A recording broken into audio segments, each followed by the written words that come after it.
Hello, value investors. Over the next 3 minutes, I'm going to show how to use a cash flow statement. I believe that the cash flow statement is the most important statement of a company's financials.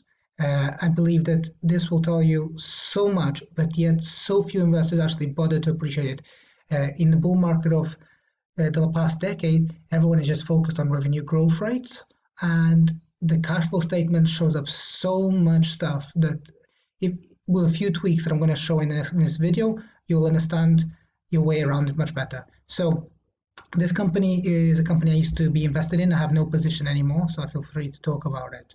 So this was called Valeant back in the days. So you can see that from 2012 to 2014, 16, it was growing at a very, very rapid rate, and investors were infatuated with its revenue growth rate. You can see, if I just scroll like this, you can see that it was growing from 2011 all the way to 2016. It was just like growing at a really rapid pace, and investors were just like salivating over this. But if you looked on the cash flow statement at the time, without any kind of superior knowledge, you'd see that from 2011, the company was very much acquiring businesses. So this was not recorded in cash flow from operations. You can see that its cash flow from operations is very steadily and predictably growing. But you can see that it's acquiring and acquiring. So this company would have taken on quite a significant amount of debt, which it has done, which it did in the past. But just from looking at the cash flow statement, you can see that the acquisitions are growing in size.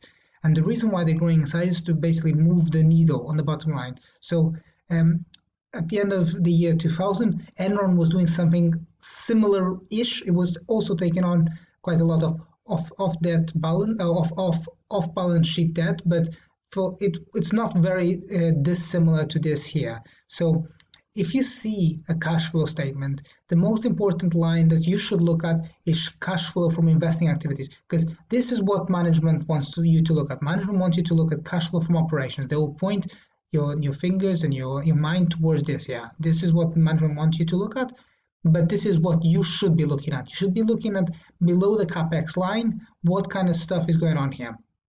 So I believe that in many companies nowadays, especially in SaaS businesses, software as a service, what they're doing is actually stock-based compensation that gets added back. So this is something that you could look at if you invested in a SaaS business.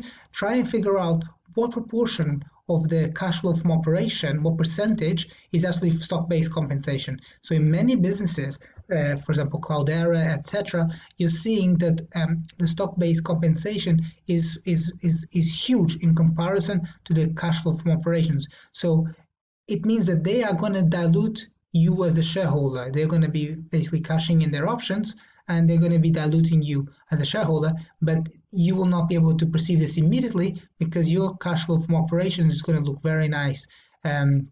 So that's pretty much it in a 3-minute video. Thank you. Bye.